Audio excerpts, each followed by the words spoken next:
오늘은 큰 새는 바람을 거슬러 난다 라는 제목으로 하나님 말씀 함께 나누겠습니다.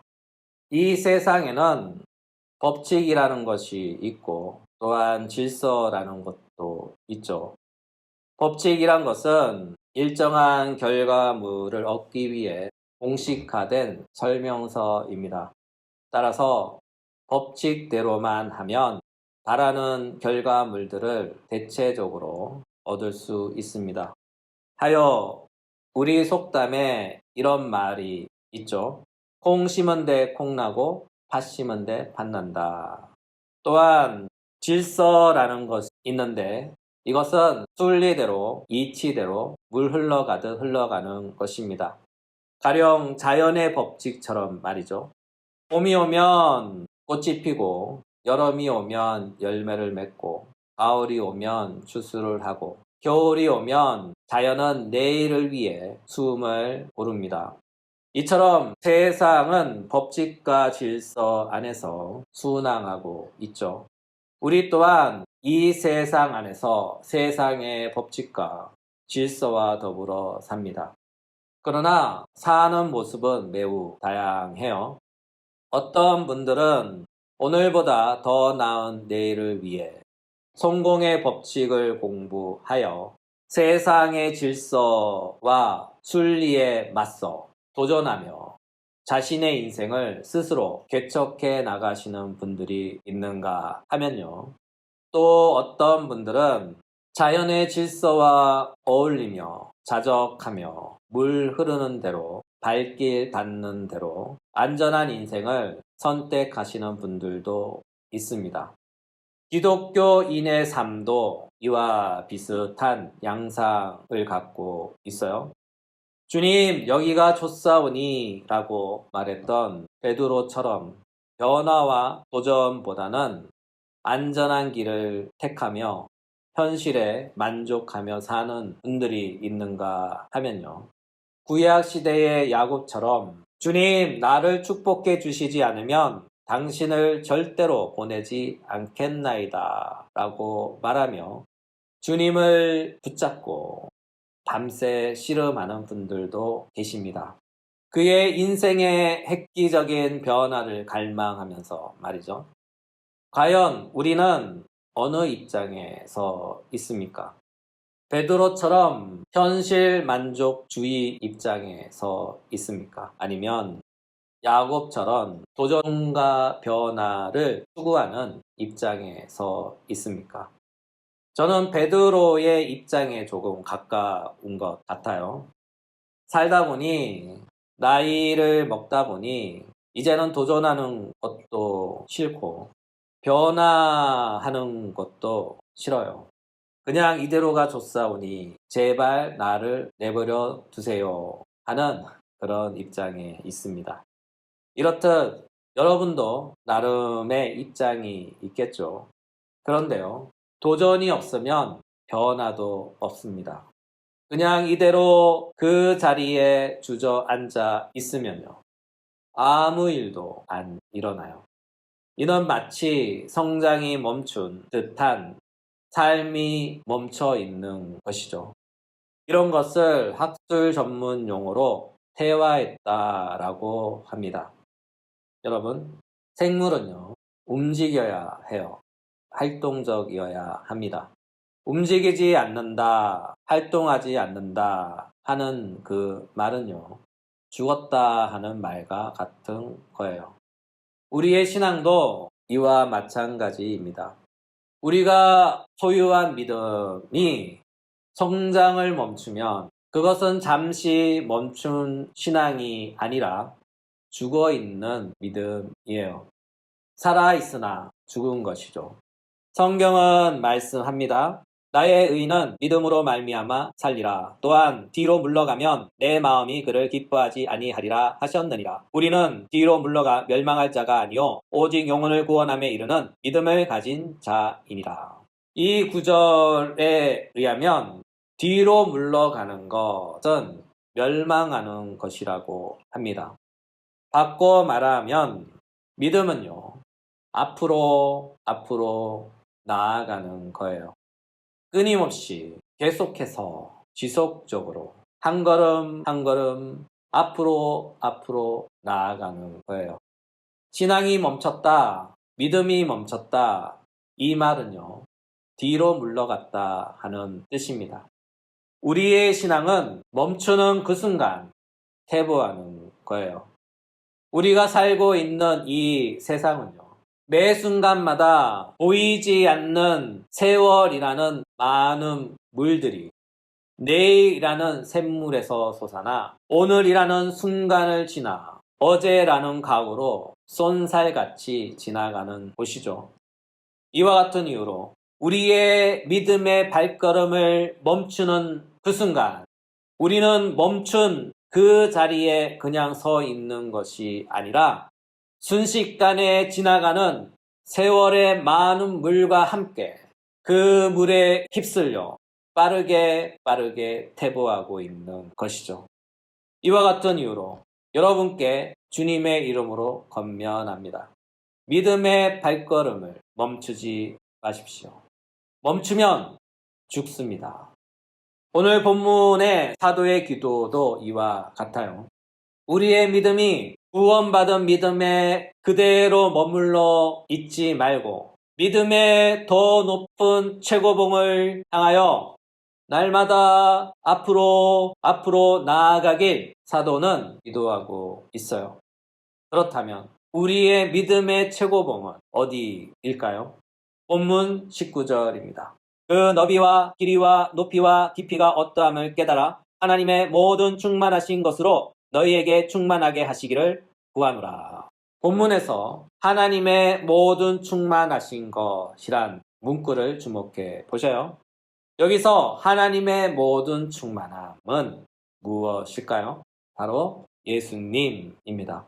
골로새서 2장 6절 너희가 그리스도 예수를 주로 받았으니 그 안에서 행하되 그 안에 뿌리를 박으며 세움을 받고 교훈을 받은 대로 믿음에 굳게 서서 감사함을 넘치게 하라. 그 안에는 신성의 모든 충만이 육체로 거하시고 너희도 그 안에서 충만하여졌으니 그는 모든 통치와 건세의 머리시라.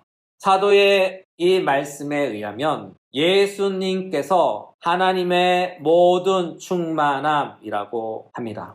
왜냐하면 예수님 안에 하나님의 모든 충만이 있기 때문이죠. 이와 같은 이유로 우리는 하나님의 모든 충만이 무엇인지 구체적으로 자세히 알 필요가 있어요. 이것을 자세히 알기 위해서는 예수님에 대하여 크게 두 가지 측면에서 살펴보아야 합니다. 첫 번째, 예수님은 하나님이시죠. 바꿔 말하면 예수님은 신성을 따라서는 하나님이 되십니다. 로마서 1장 4절 그의 아들에 관하여 말하면 성결의 영으로는 죽은 자들 가운데서 부활하사 능력으로 하나님 아들로 선포되셨으니 곧 우리 주 예수 그리스도시니라. 사도는 예수님에 대하여 무엇이라고 선포합니까? 성결의 영으로는 하나님의 아들이라고 합니다. 여기서 성결의 영에 대한 신학적 논란이 많습니다. 그러나 우리는 성결의 영을 성결의 영으로서의 신성으로 이해하도록 합니다. 다시 말해 예수님은 신성을 따라서는 하나님이시다 하는 말이에요. 한원하면 예수님은 신성을 소유한 분이시죠. 이와 같은 이유로 예수님은 사람이 되신 하나님입니다.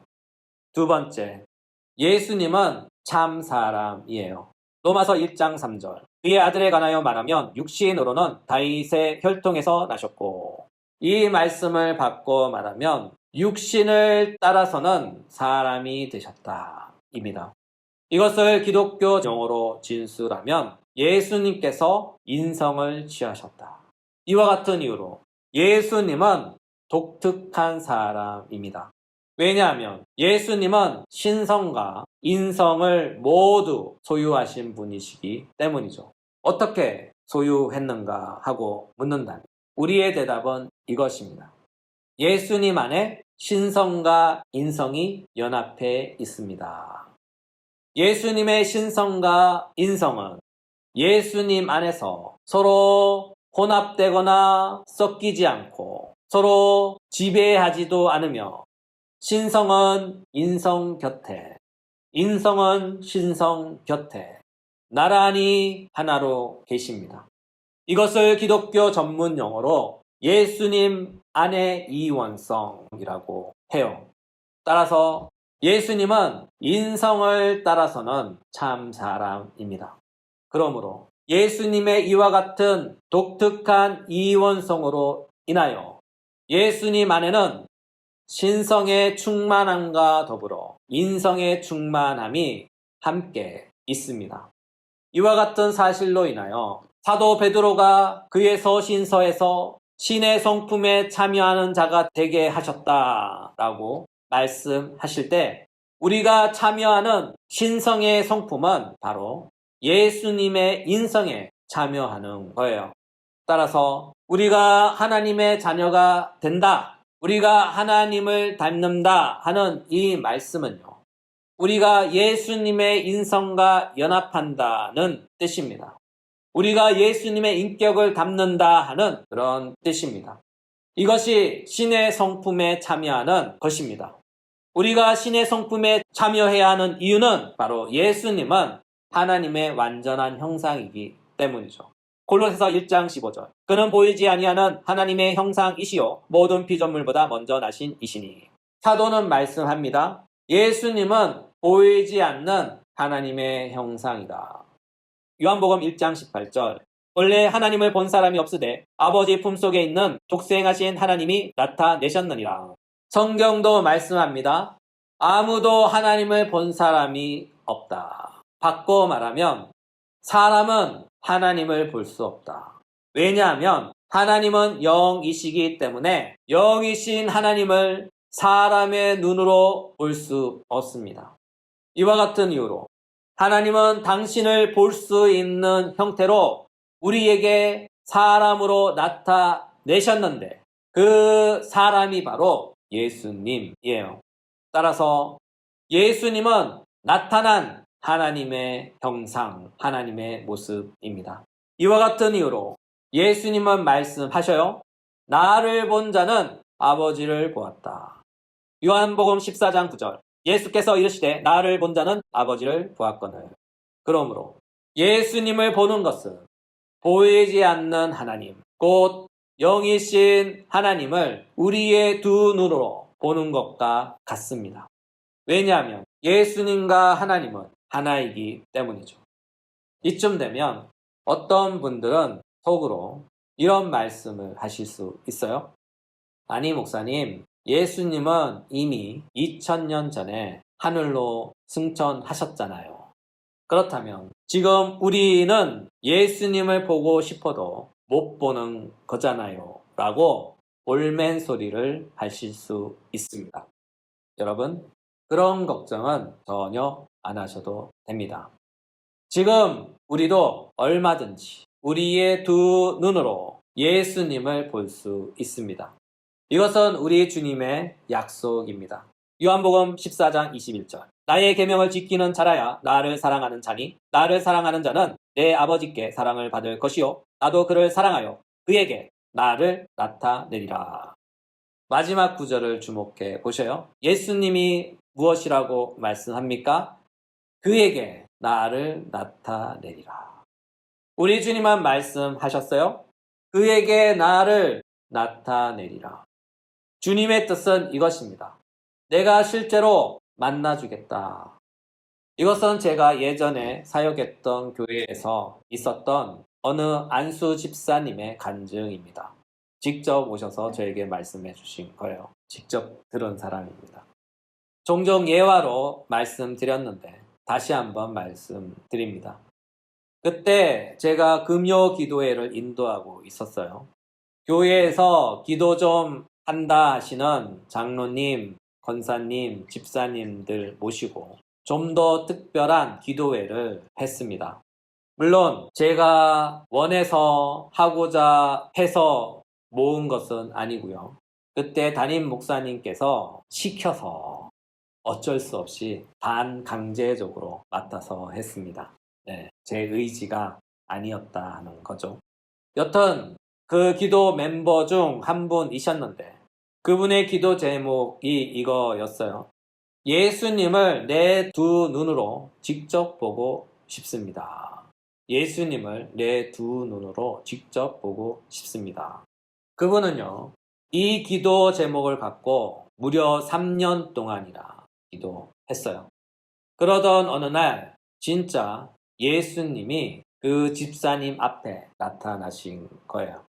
이것은 그분의 간증입니다. 외출하려고 현관에서 신을 신고 있는데 어떤 분이 집사님 앞에 서 계시더래요. 그래서 집사님이 그분을 봤대요.